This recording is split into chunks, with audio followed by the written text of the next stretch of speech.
made the ultimate sacrifice in defense of his fellow New Yorkers.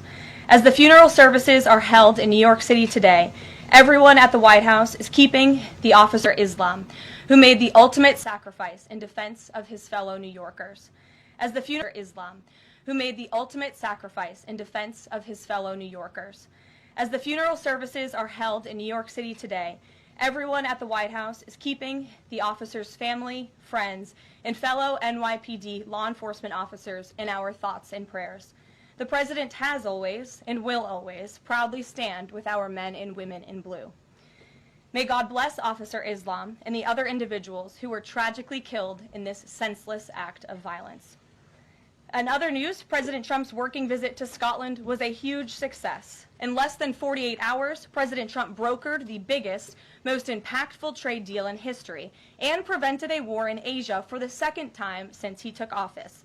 We have never had a president who wields the full power of the United States to negotiate good deals for our country and its people like President Trump. This is what maximum leverage looks like. On the peace front, President Trump helped deliver an immediate and unconditional ceasefire between Thailand and Cambodia. The two countries were engaged in a deadly conflict that had displaced more than 300,000 people until President Trump stepped in to put an end to it. The president spoke directly on the phone with the acting Prime Minister of Thailand and the Prime Minister of Cambodia to inform both leaders that unless they brought their conflict to an end, there would be no trade discussions or agreements with the United States. Almost immediately afterward, a peace was brokered that will save thousands of lives and allowed for trade negotiations with these countries to resume, and they have. The president has now ended conflicts between Thailand and Cambodia, Israel and Iran, Rwanda and the Democratic Republic of the Congo, India and Pakistan, Serbia and Kosovo, and Egypt and Ethiopia. This means President Trump has brokered, on average, about one peace deal or ceasefire per month during his 6 months in office. It's well past time that President Trump was awarded the Nobel Peace Prize. I know the topic of Israel is on everyone's mind. I have an update from Special Envoy Steve Witkoff, who I got off the phone with this morning. Special Envoy Witkoff and Ambassador Huckabee had a very productive meeting with Prime Minister Netanyahu and other officials today in Israel on the topic of delivering much-needed food and aid to Gaza. President Trump is a humanitarian with a big heart, and that's why he sent Special Envoy Witkoff to the region in an effort to save lives and end this crisis. Tomorrow, Special Envoy Witkoff and Ambassador Huckabee will be traveling into Gaza to inspect the current distribution sites and secure a plan to deliver more food and meet with local Gazans to hear firsthand about this dire situation on the ground. The Special Envoy and the Ambassador will brief the President immediately after their visit to approve a final plan for food and aid distribution into the region, and we will provide more details for all of you once that plan is approved and agreed on by the President of the United States. On the trade front, the President secured a historic trade agreement with the European Union that puts America first and fundamentally strengthens the economic relationship between the two largest economies in the world. This deal delivers on two of President Trump's core promises on trade, supercharging America's manufacturing capacity and opening up foreign market access to American businesses. The deal guarantees that American businesses will have unprecedented levels of access to the European Union markets to export our American-made goods. Also, as part of this agreement, the EU will purchase $750 billion in U.S. energy to strengthen our energy dominance, reduce European reliance on adversarial sources, and narrow our trade deficit with the EU. The EU will also make new investments of $60 billion in the United States, in addition to the more than $100 billion the EU companies already invest in the U.S. every year.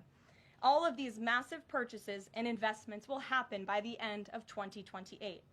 What we are watching is President Trump rebuilding the greatest economy in the history of the world and simultaneously proving the so-called economic experts wrong at every turn. Media pundits said a trade deal with the EU this monumental and beneficial to America would be impossible, but President Trump made it happen.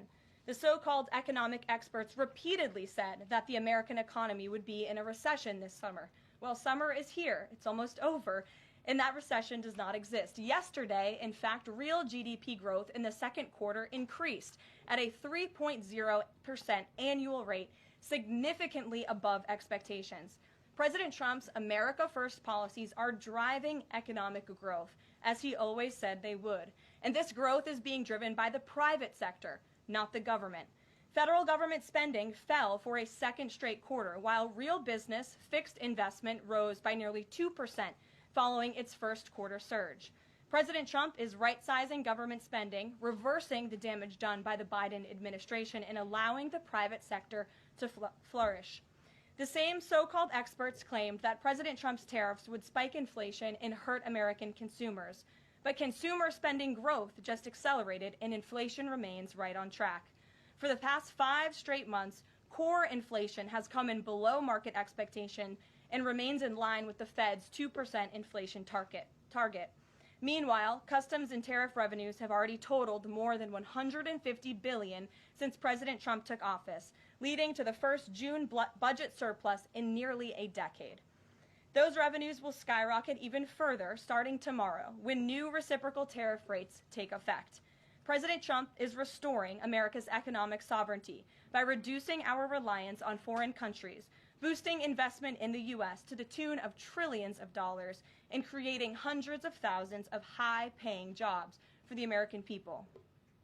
With America finally put first on trade and the largest middle-class tax cuts in history and other pro-growth provisions of the One Big Beautiful Bill beginning to take effect, the American economy will boom like never before over the course of the next 3.5 years, thanks to the president's vision.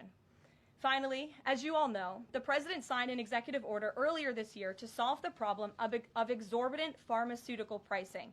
According to recent data, the prices that Americans have been paying for brand name drugs are more than 3 times the price other similarly developed nations pay. The president is determined to solve this problem and took further action today. He has signed 17 letters to pharmaceutical companies' CEOs, and I would like to read you one of these letters to the CEO of Eli Lilly. All of these letters will be provided to you following this briefing. This is to the CEO of Eli Lilly from the President of the United States. On May 12, 2025, I signed an executive order delivering most favored nation prescription drug pricing to American patients to stop global freeloading and guarantee that Americans pay the same prices enjoyed by other developed nations. Right now, brand name drugs in the United States are up to 3 times higher on average than anywhere else for the identical medicines. This unacceptable burden on hardworking American families ends with my administration. Most proposals the Trump administration has received to resolve this critical issue promised more of the same, shifting blame and requesting policy changes that would result in billions of dollars in handouts to industry. Moving forward, the only thing I will accept from drug manufacturers is a commitment that provides American families immediate relief from the vastly inflated drug prices and an end to the free ride of American innovation by European and other developed nations. Accordingly, I am calling on Eli Lilly and Company and every manufacturer doing business in our great country to take the following actions within the next 60 days. Extend the most favored nation pricing to Medicaid, guarantee most favored nation pricing for newly launched drugs, return increased revenues abroad to American patients and taxpayers, provide for direct purchasing at most favored nation pricing. The President's team, including Secretary Kennedy and Administrator Oz, stand ready to implement these terms. The President expects to further engage with them immediately in good faith to deliver relief for American families. Make no mistake, a collaborative effort towards achieving global pricing parity would be the most effective path for companies, the government, and American patients. But if you refuse to step up, we will deploy every tool in our arsenal to protect American families from continued abusive drug pricing practices. Americans are demanding lower drug prices, and they need them today. Other nations have been freeloading on U.S. innovation for far too long, and it is time they pay their fair share. I look forward to your binding commitments to each of these goals by September 29th, 2025, and my team stands ready to assist with implementation questions. Thank you for your immediate attention to this vital national priority. Signed, President Donald J. Trump. Again, to the CEO of Eli Lilly. This letter, in its form, has been designed for each of the 17 major drug and pharmaceutical companies in the United States, and we're happy to provide you the full list. And I believe you will see all 17 letters popping on Truth Social very shortly, so you can look out for those, and I'm happy to take any further questions. Before we get to questions, I do have one other announcement from the White House and from the President. We are proud to announce that the construction of the new White House ballroom will begin. For 150 years, presidents, administrations, and White House staff have longed for a large event space on the White House complex that can hold substantially more guests than currently allowed. President Trump has expressed his commitment to solving this problem on behalf of future administrations and the American people. The White House is one of the most beautiful and historic buildings in the world. Yet the White House is currently unable to host major functions, honoring world leaders in other countries, without having to install a large and unsightly tent approximately 100 yards away from the main building's entrance. The White House State Ballroom will be a much-needed and exquisite addition of approximately 90,000 total square feet of innately designed and carefully crafted space with a seated capacity of 650 people, which is a significant increase from the 200-person seated capacity in the East Room of the White House. In recent weeks, President Trump has held several meetings with members of the White House staff, the National Park Service, the White House Military Office, and the United States Secret Service to discuss design features and planning. President Trump has chosen McCreary Architects as the lead architect, which is well known for their classical architectural design and based right here in our nation's capital.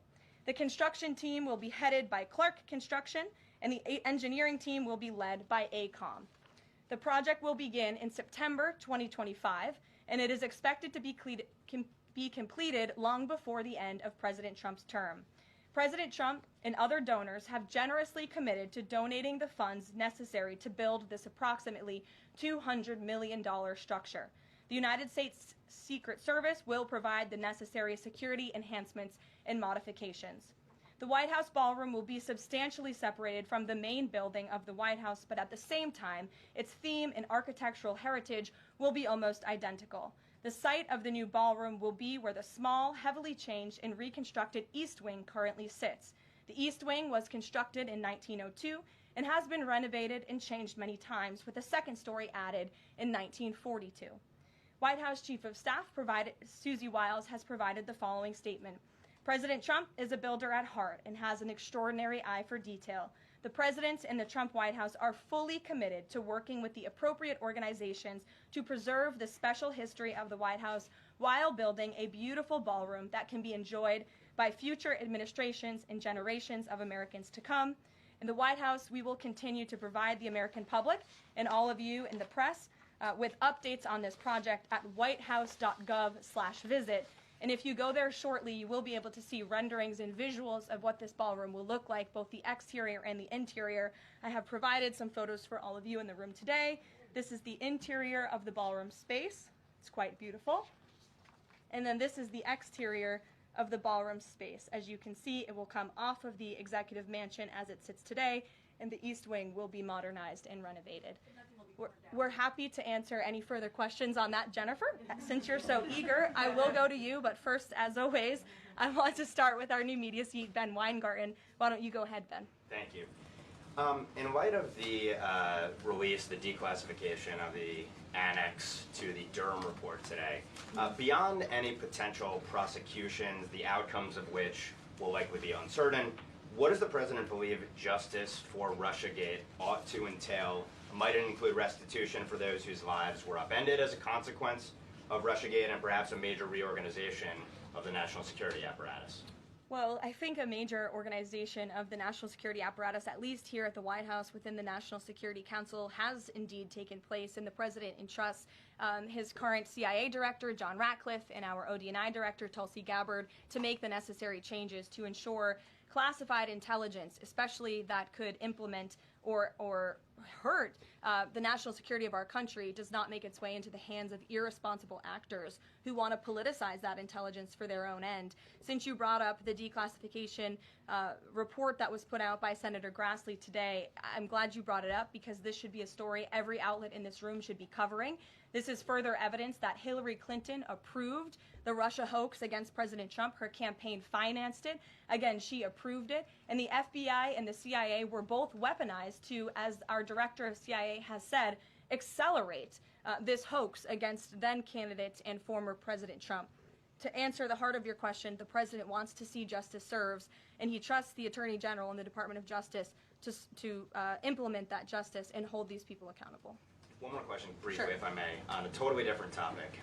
There's been legislation reintroduced in the House and Senate on designating the Muslim Brotherhood as a terrorist organization. The Muslim Brotherhood is considered by many to be the fountainhead of Sunni Islamic supremacism from which Hamas and other groups have spawned, with a nexus to domestic organizations as well. Does the president support designating the Muslim Brotherhood as a terrorist organization? Frankly, I'm not sure because I haven't talked to him, and I would never want to get ahead of the National Security Council on specific designations. It sounds like something this administration would support, but we can get a firm answer for you. How's that? Thank you. Thanks for being here. Jennifer, go ahead. Eager beaver today. How much of the East Wing will be torn down? The entire East Wing or just parts of it? So the East Wing is going to be modernized. The necessary construction will take place. And for those who are housed in the East Wing, including the Office of the First Lady, the White House Military Office, the White House Visitors Offices, those offices will be temporarily relocated while the East Wing is being modernized. And then on Israel-Gaza, there are some reports that negotiations with Hamas might not be continuing. Did you get any updates from Steve Witkoff on that? I did. Special Envoy Witkoff is actively talking with our counterparts in Israel about that, and he wants to give some grace to the president so he can fully brief the president on what he's learning on the ground in both Israel and Gaza.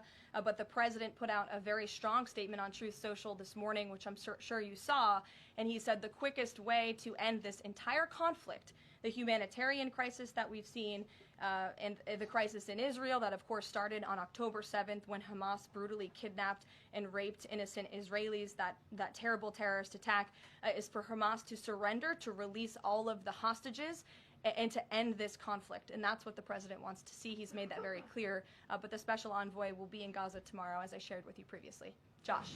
Can you give us a little more clarity on the tariff timing? You said that the reciprocals will take effect tomorrow. Yes. Does that include the new auto rates, for instance, on Japan, Korea, the EU? Is this all coming effective tomorrow? So some of the countries you just mentioned, Japan, South Korea, they have bespoke trade deals that the president cut, which, just to backtrack for a second, Josh, we promised that the president would negotiate with countries all around the world to cut tailor-made trade deals depending on those countries' challenges, how badly they've ripped off the United States of America and our manufacturing industry and our workforce in the past. And he has done that. Of our 18 major trading partners, 2/3 of those trading partners have a deal. We've sent out 17 letters to countries around the world. And the rest of those countries that either do not have a deal or have a letter, they will be hearing from this administration by the midnight deadline tonight. So yes, tomorrow, August 1st, the reciprocal rates will be going into effect.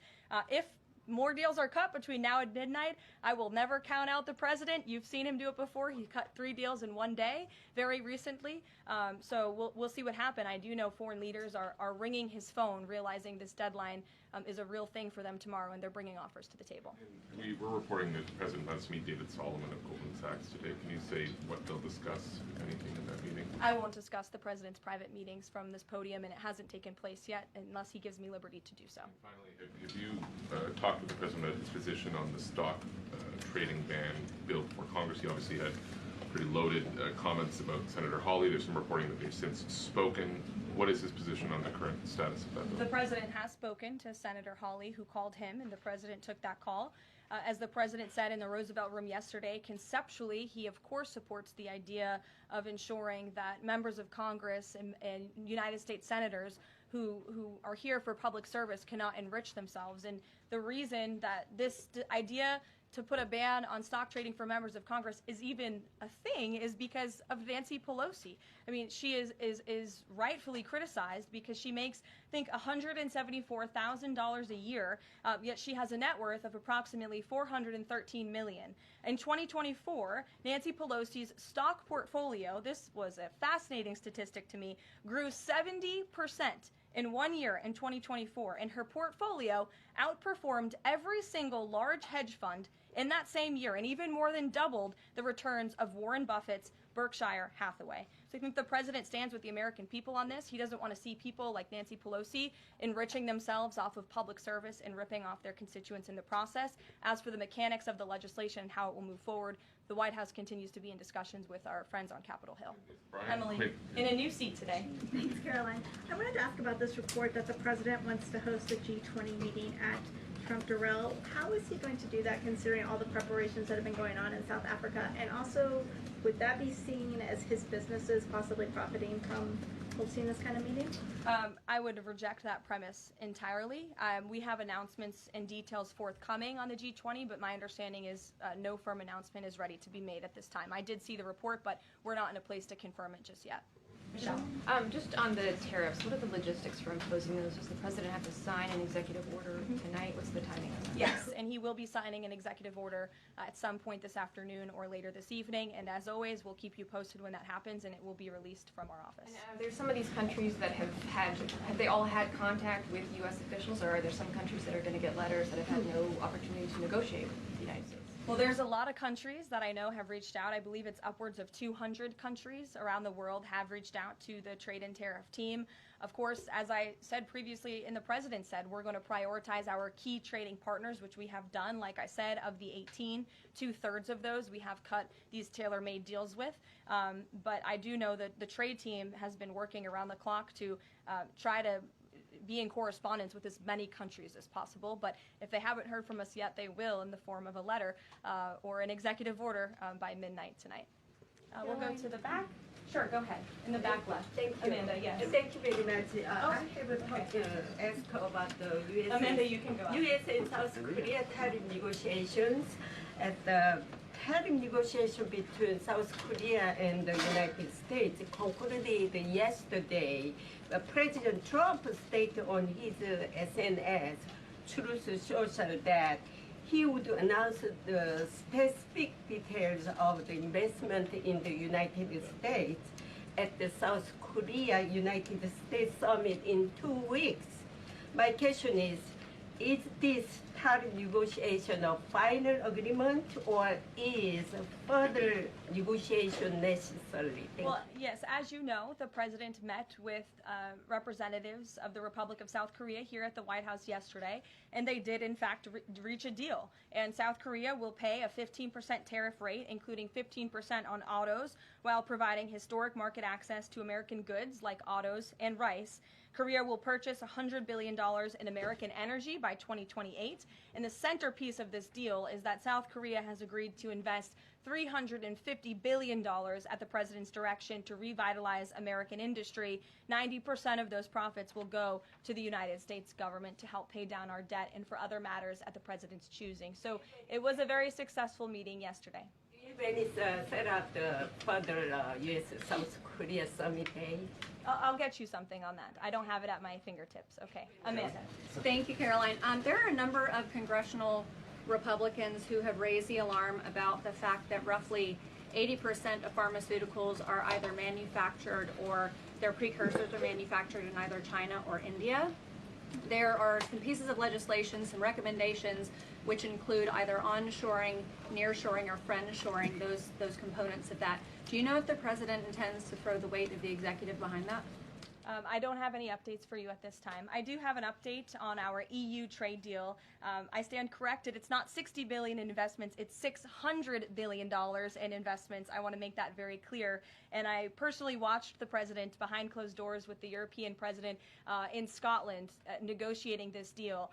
And he got the most juice out of that squeeze that he could. And he was constantly looking out for America's interests. So I just wanted to clarify that one point. Deanna.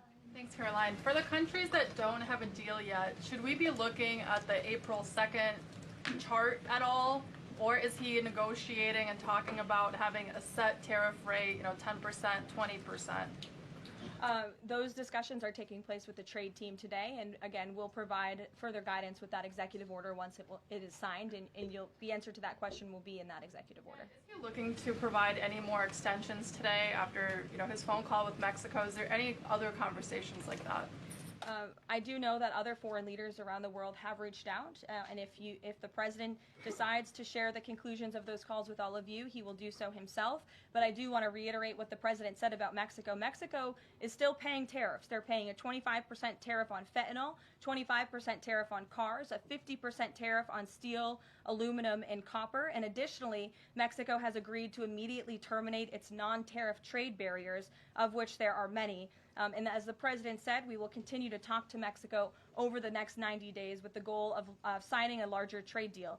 The key to this, again, is Mexico has agreed to terminate those non-tariff barriers and to continue to work with us in good faith. Mexico is a very unique situation of all the other countries around the world because, of course, we share our southern border with Mexico, which we've seen an increase in cooperation between Mexico's President Claudia Sheinbaum and our administration on clamping down on drug trafficking and human trafficking at the southern border. We appreciate those efforts and will continue to work in good faith and to continue to have these trade discussions as well. Joey. Yeah, thanks, Caroline. Just clarifying of a previous question.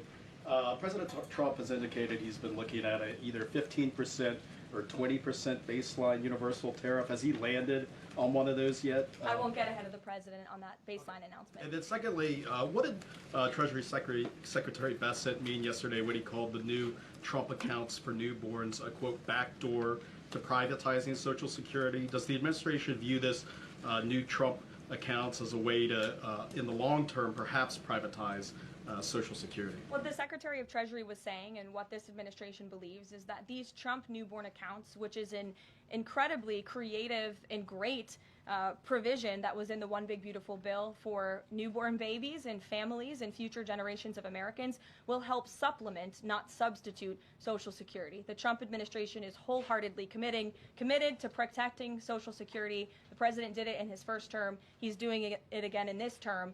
But these newborn accounts are another revenue stream for young people to watch their money grow throughout their lives and to one day be able to access those funds so they can hopefully build a home and live the American dream. Jake. Just one follow-up on tariffs and then one not. Is the president at all considering extending the August 12th China deadline at all? Is that in consideration? So, look, on China, you heard from the president on Air Force One when we were returning from Scotland. You've heard from the Treasury Secretary as well, Ambassador Jameson Greer. They just spent 2 days in Geneva for their third round of talks with China. And the current policy, the current trade program that we have going with China right now, as it stands, will decrease our deficit by $5 billion this year. So we are moving in the right direction when it comes to China. And Secretary Besant and Ambassador Greer continue to be in direct communication with our Chinese counterparts. But is the deadline, is it extension on the table potentially from the August 12th deadline as it stands? I don't think so, but I'll let the Secretary of Treasury speak on that because he's leading these negotiations. Reagan, go ahead. Thanks, Caroline. There's growing frustration that more of Trump's nominees haven't been confirmed. Why does the president think Senate Republicans are so behind, and has he had any further conversations with Leader Thune about it? The president has had many conversations with his friends in the United States Senate about advancing his nominees, his judicial nominees through this process. It is critical that we get these good attorneys in these positions so that we can end the weaponization of justice, so we can have true law and order in our country. It's unfortunate the Democrats are playing political games, but the president has made it clear to Senate Republicans they need to do everything in their power to advance the president's nominees as well. Kelly, go ahead. Caroline, thank you. 2 questions real quickly. Sure. Nigeria. Congressman Chris Smith, Republican from New Jersey, is calling upon the President of the United States to do something in terms of imposing perhaps sanctions on Nigeria for the persecution of Christians living in the northern part of Nigeria by radical Islamic groups. Has he contacted the President yet? And do you know if there's any action that the President will take? I'm not tracking a call between the president and the head of Nigeria. I know the president wholeheartedly condemns the persecution of Christians or, frankly, of people of any faith all over the world, but I don't have any updates for you in terms of sanctions in this part of the world. My second question, Caroline, deals with immigration here in America. As you know, a lot of deportation has been going on. ICE has been going after violent criminals that are here illegally, and rightly so. In the midst of that, there are some evangelical pastors who are stating that it may have gone to a point of being indiscriminate and actually getting innocent people, like members of the clergy. Has the president and has ICE looked at that to see how they can actually go after those violent criminals, but also make sure that members of the clergy are still not being deported? Well, look, the administration has always maintained the position that anyone who illegally crosses our nation's borders is subject to deportation. That's just the law of the land, and we must be a nation that enforces our laws. But the priority from ICE, of course, is to deport, detain, arrest, and remove violent illegal aliens and criminals from our country.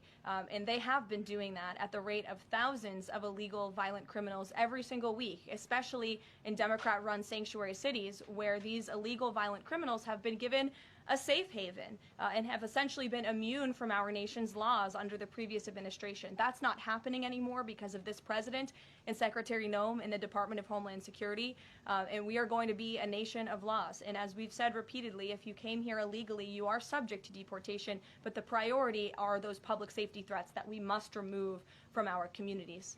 Thank you so much, Caroline.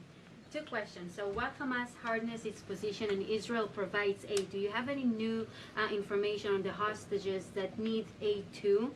And second question, we heard President Trump criticize President Macron and Prime Minister Starmer for their statement about recognizing a Palestinian state. What is the president's position on recognizing a Palestinian state? And will he recognize Israeli sovereignty in Judea and Samaria? I can answer both of those questions for you.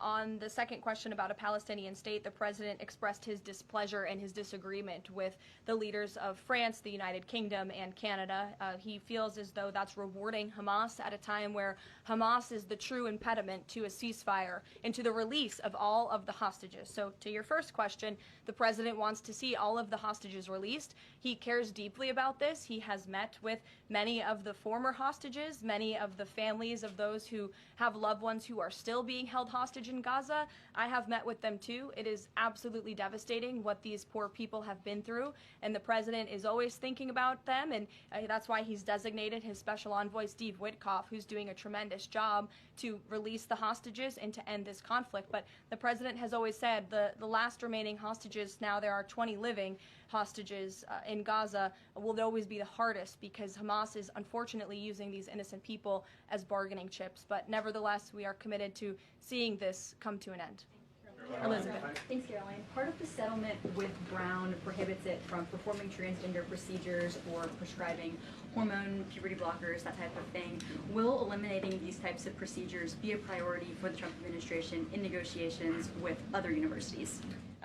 I can tell you that ending the chemical castration of children in our country is a priority of this administration. We've talked to many of these universities about it, but the president has also taken very strong action to cut off the funding for any medical institution in this country that provides those barbaric procedures. The Brown University agreement, since you brought it up, is yet another win to root out anti-Semitic behavior on our nation's college campuses and unlawful racial discrimination. Brown has agreed to no longer allow unlawful racial discrimination in admissions or university programming. They have agreed to provide access to all relevant data and information to rigorously assess compliance with its commitment to merit-based admissions, and they will pay $50 million over 10 years to state workforce development organizations that comply with anti-discrimination laws, supporting regional economic growth and career opportunities. Brown will also adopt the definitions of male and female from President Trump's executive order, defending women and gender ideology extremism for women's sports, programming, facilities, and housing. Brown will no longer perform gender reassignment surgeries on minors or prescribe them puberty blockers or cross-sex hormones. And Brown will take steps to improve the campus climate for Jewish students and combat anti-Semitism on their campus. This is yet another huge win for American students and for those who love our country and want to abide by our country's laws. On the topic of defending women from gender ideology extremism and helping women's sports, the president will be signing an executive order at 4 o'clock today with some very famous professional athletes whom I'm sure you all know. And that executive order will be focused on strengthening athletics in our country and making America healthy again. And we are going to re-implement the presidential fitness test in America's schools, which is, I think, something all Americans can get behind. So you'll hear from the president in 2 hours, and we will see you all there. Thank you.